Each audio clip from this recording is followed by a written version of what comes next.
Hello, I'm Adrian Atkinson and welcome as we open the pages of another Jamaica magazine. In today's edition, look at those who parent the disabled. This and more after this message.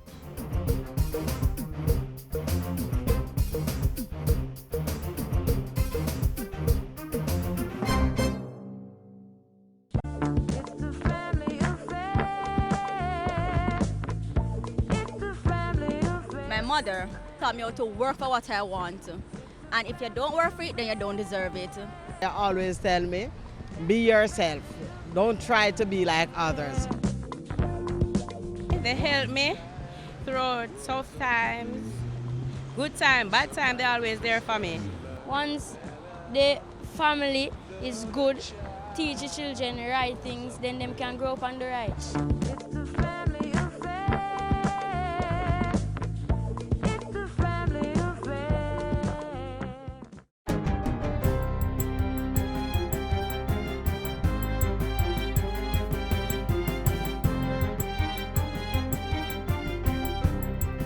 Good day, I'm Lorraine Mendez and this is your JIS News for Tuesday, November 29.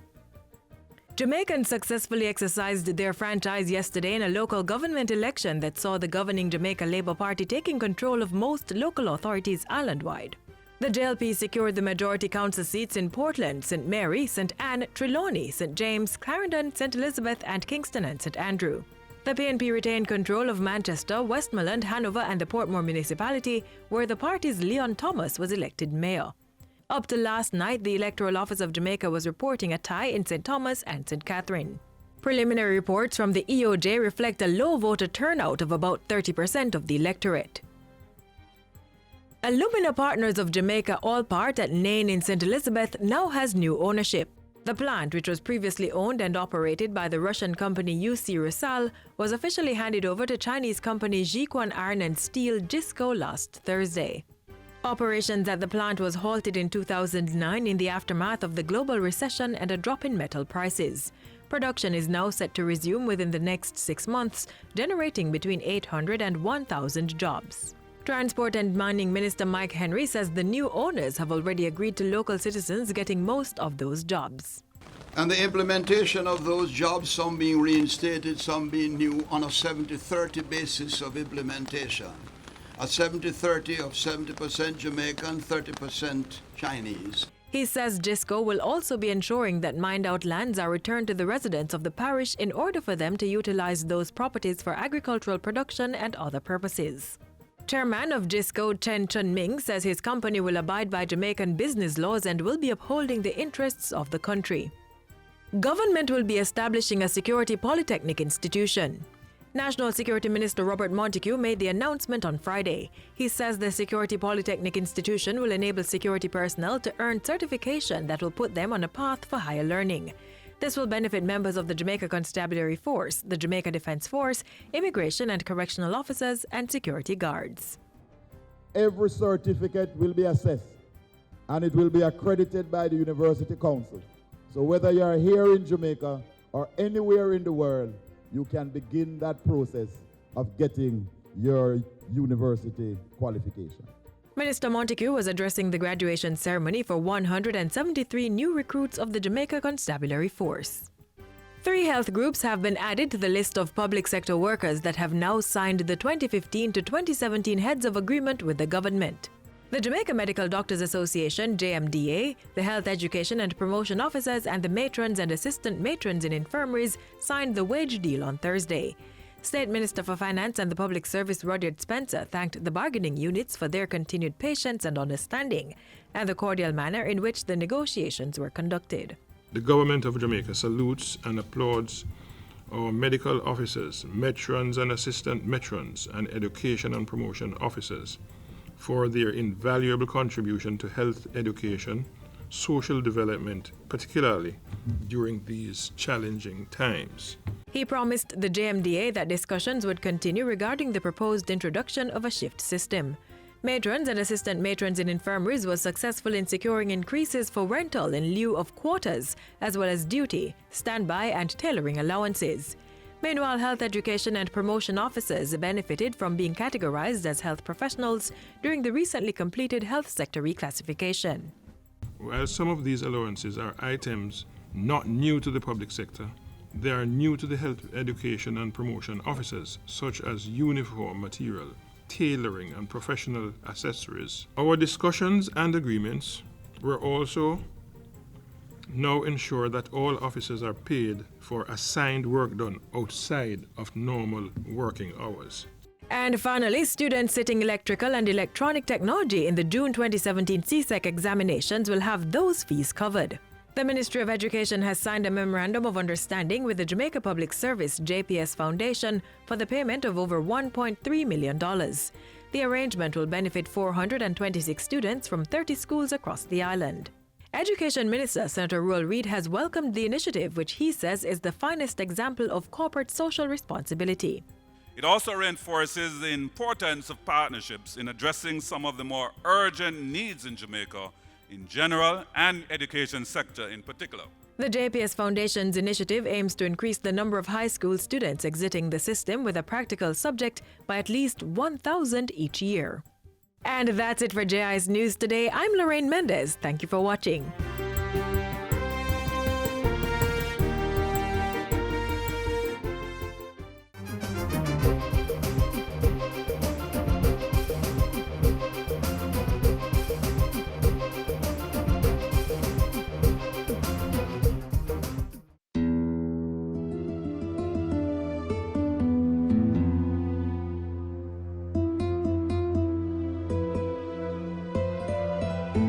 Nuestro país no es solo Cuba.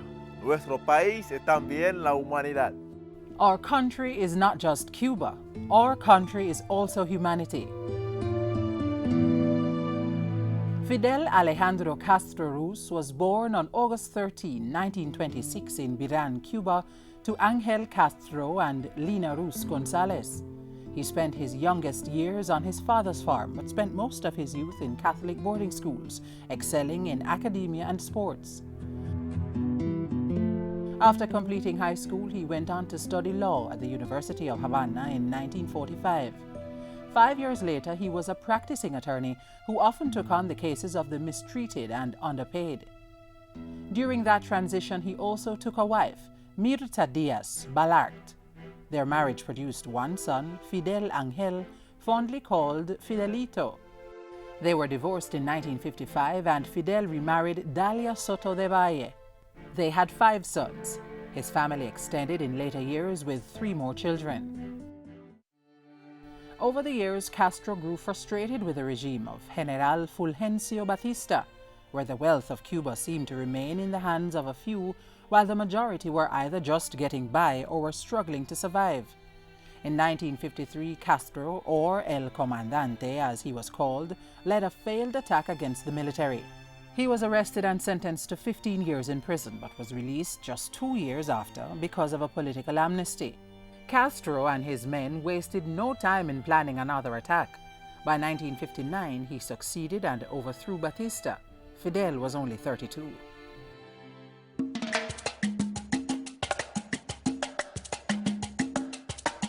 He served as Prime Minister until 1976 when he became President of Cuba. It was time for a new start, but becoming leader was only a small part of the grand transformation that Cuba was to experience. Rent was cut for low-paid workers by as much as 50%, and land owned by Batista and his former ministers confiscated. Cuba's US-owned telephone company was nationalized and land redistributed among peasants. Morally opposed to racism, drugs, prostitution, and gambling, Castro abolished segregation laws in public places such as swimming pools and cemeteries and passed laws to close down casinos and nightclubs. Other changes also came that would forever transform the Caribbean country. The Agrarian Reform Law was one of the major changes introduced in Cuba because Cuba had been a plantation system like so many of the Caribbean countries. And secondly was by 1961, the campaign to eradicate illiteracy. The education project, the literacy project, has been central to the Cuban Revolution. And the other project that they decided on was the project of raising the health of the population. And this they did by the training of Cuban medical personnel and sending them out into the rural areas. Castro was a controversial world figure, lauded as a champion of anti-imperialism, humanitarianism, socialism, and environmentalism by his supporters, but viewed as a dictator by his critics. Through his actions and his writings, he influenced world politics.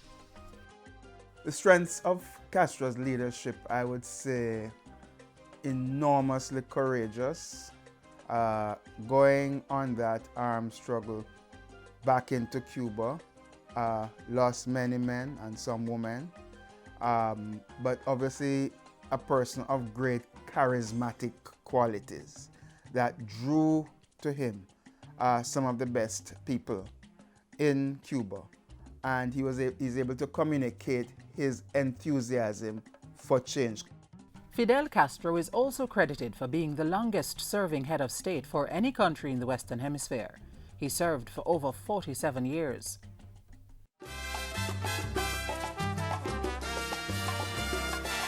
Cuba and Jamaica have enjoyed a meaningful diplomatic relationship since 1972. Cuba has contributed to Jamaica's educational development with the donation of Jose Marti and Garvey Maceo High Schools and the G.C. Foster College of Physical Education. Jamaica's healthcare also received a well-needed boost through the Miracle Eye Care program and the Ophthalmology Center, which Cuba donated. Thousands of Jamaicans have benefited from eye care services, including surgeries and medication. In the area of culture, the Cuban government, which has centered its entire policy framework on the cultural development of its people, has offered technical support to the Jamaican government in the development of projects and programs. In education, over 600 medical students have received scholarships from the government of Cuba, and since the late 1970s has been granting academic scholarships for Jamaicans to study in Cuba in order to hone knowledge and skills in sports science. Also, through the country's Yo Si Puedo, or Yes I Can literacy program, several adults in the parish of St. Mary have learned to read and write. Cuba, on the other hand, benefited a lot from the research that was done by our scientists on the cows that were developed in Jamaica. Cuba also was impressed, believe it or not, in the 1970s at the prominence of black people in all areas of the state, because this was not the case in Cuba even after the revolution. And I think Castro himself spoke to that in the 70s when he spoke about the need for more blacks and women to be represented in the state, in the bureaucracy, in the armed forces, and so on. The robust El Comandante had to deal with a string of illnesses during his last political years, which caused him to take time away from political life to recuperate. In 2008, Fidel Castro permanently gave up the Cuban presidency and handed over power to his brother Raúl Castro. He never feared death but embraced his final destiny.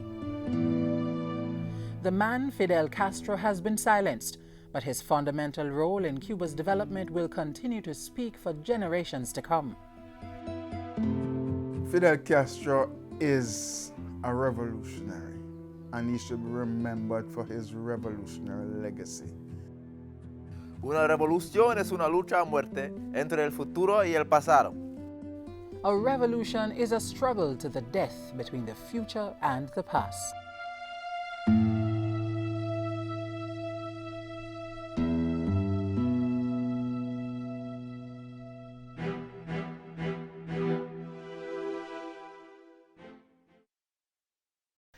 Join us as we go out a road to get some advice from some experienced parents on how to parent the disabled.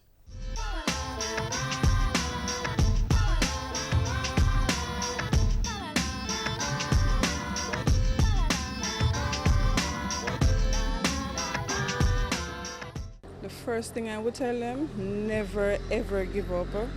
You can't give up on them. Seek advice as much as possible. Find support group, other parents with children who are disabled, right? And organizations like Early Stimulation are always willing and there to help us. Love them. Focus. Pay attention to everything that they do. Give them love. Most of all, you have to give kids love because children with disabilities needs love. And when you give them love and attention, they operate with you more, even better. They communicate with you. And so love is most important. Never give up. Just love them. And from there's a will, there's a way. Don't give up on them. Help is out there for you. Coming to the early stimulation, you will get help for you and your child. Well, not to be ashamed of your children. Come out with them, introduce them to the wider environment, let them interact with people and all of that. And just be proud of your children. Just treat them like regular children. They can understand when you talk to them. Give them the nourishment as you'd give other children because they can learn. They may not be able to learn like a child who will go to a high school. But you just have to nurture wherever we can see they can learn. Even though they're special children, they are normal children. So we should treat them just like how you would treat a normal child. You know, get the help that you need for them. You know, that's why we have Stimulation Plus. It is here for us to help us and guide us, to show us where to go with our children, you know, steps we need to take. And you know, at the end of the day, some of these children move on to normal schoolings.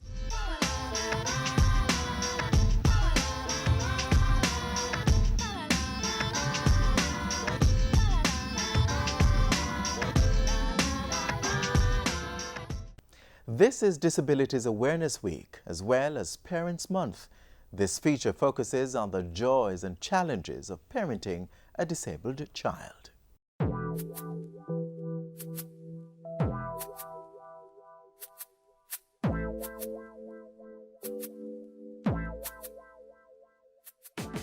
Meet Alex Fraser. He's a 10-year-old student of Dunrobin Primary School in Kingston. He's just like most other boys his age. He loves to play football, hang out with his friends, and play computer games. The only major difference, he cannot walk like most other boys his age. Alex was born with spina bifida, a condition where a baby's neural tube fails to develop normally, causing damage to the spinal cord and bones of the spine. Alex's mother, Tamara Brown, has 3 other children, all of whom have no birth defects. But from Alex's birth, Tamara was determined that he would be given the same opportunities. I want Alex to have a good education. No matter if anything happens to me tomorrow, I want him to have a good education. Can't complain, the children, the teachers, love him a lot.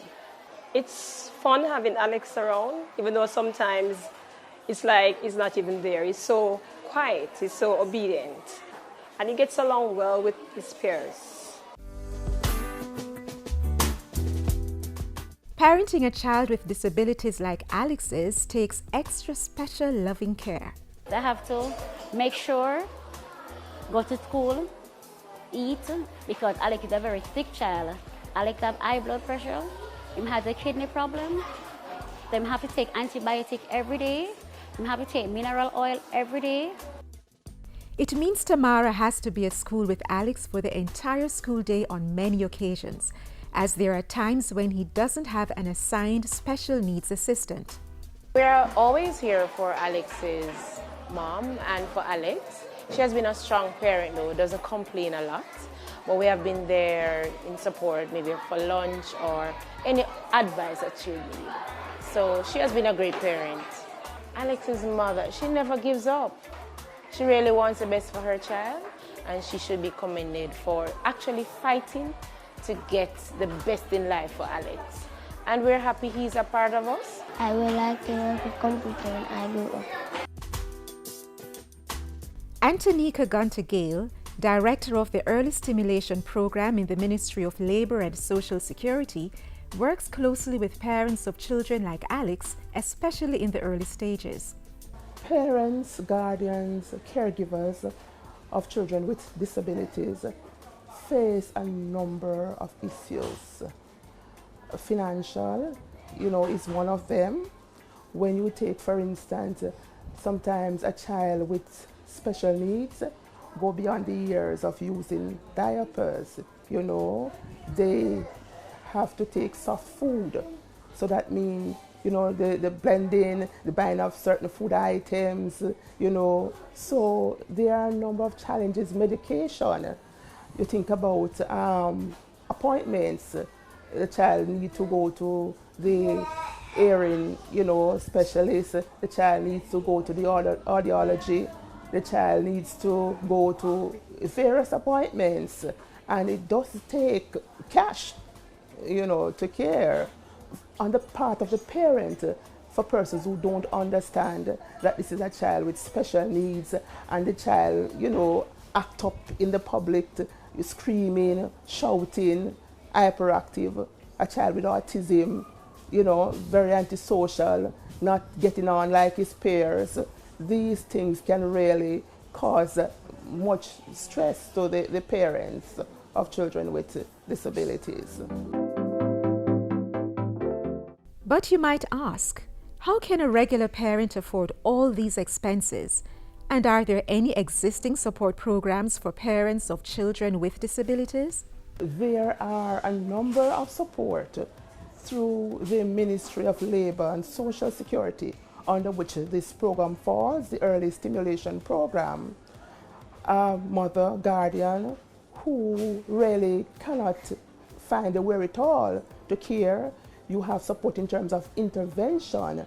You have financial assistance in terms of a rehabilitation grant that is offered through the ministry for parents or guardians of children with special needs.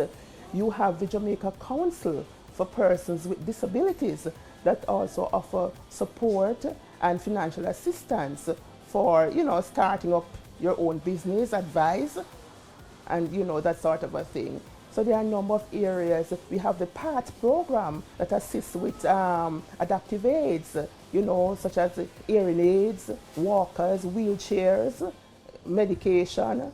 For parents who, like Tamara Brown, are unable to maintain regular jobs as a result of having to be with their disabled children at home or school, the Early Stimulation Program guides them to numerous entrepreneurship opportunities. We have parents, for example, a simple thing as making soaps, different soaps, putting together, soaps that is tested and passed, approved through the Bureau of Standards, selling soaps. We have mothers doing phone cards. We have parents doing their little craft at home, rearing chickens at home, doing eggs, So there are a number of areas while taking care of the child at home, the parent could do. For more information, you may contact the Early Stimulation Program at 95 Hanover Street, Kingston. Call them at 922-5585. Children with special needs need extra special parents.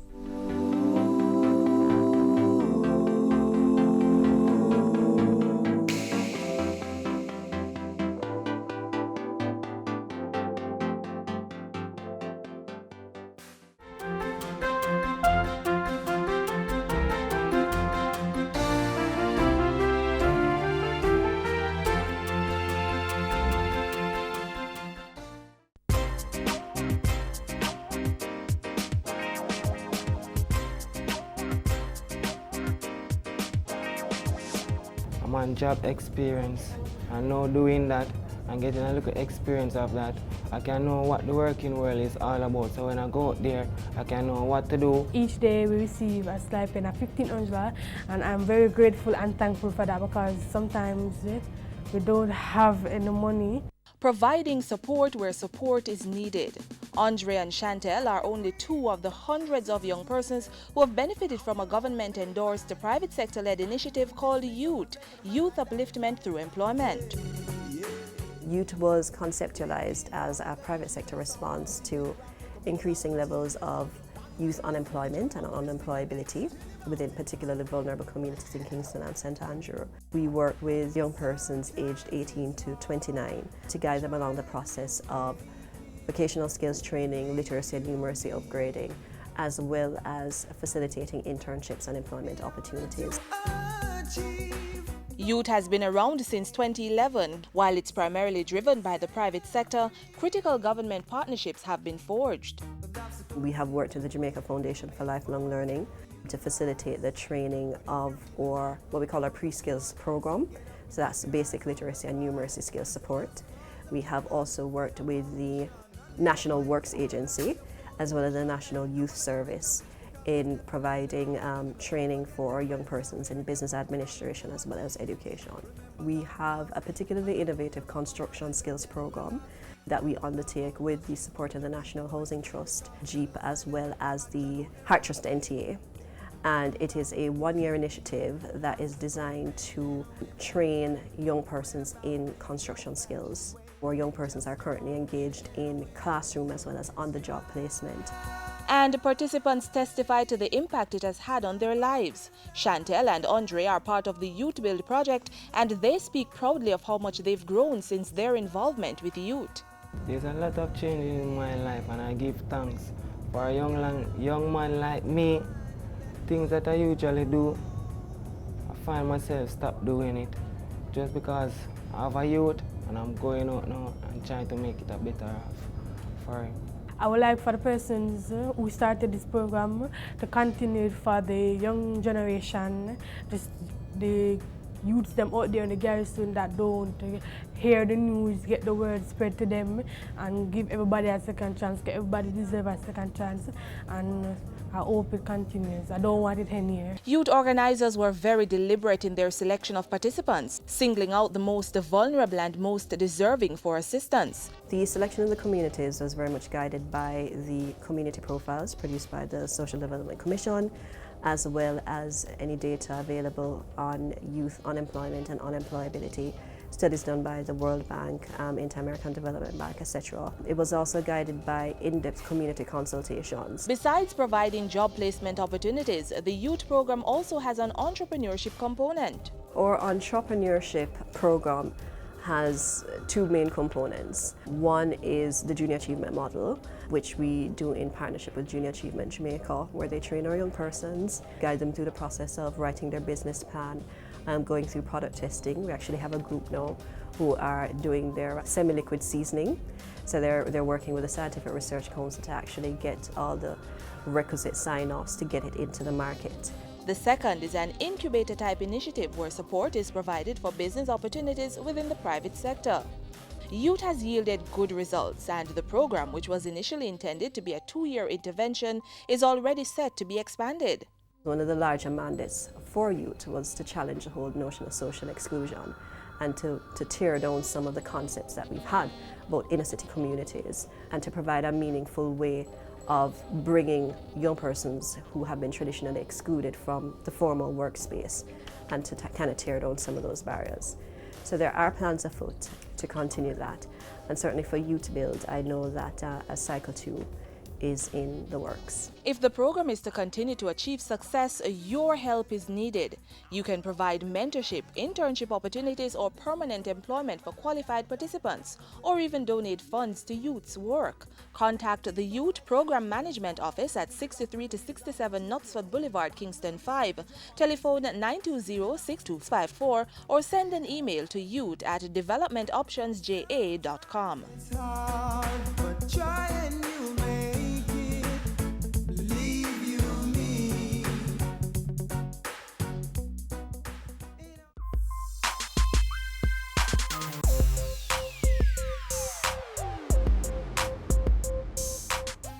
As we close the pages of Jamaica Magazine, I leave you with this thought.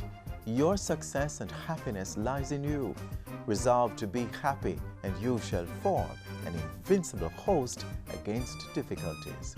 Keep informed of the happenings in Jamaica by visiting our website at jis.gov.jm, and do stay connected with us on our various social media platforms.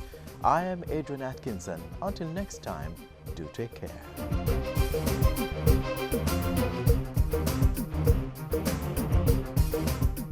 This has been a production of the Jamaica Information Service, the voice of Jamaica.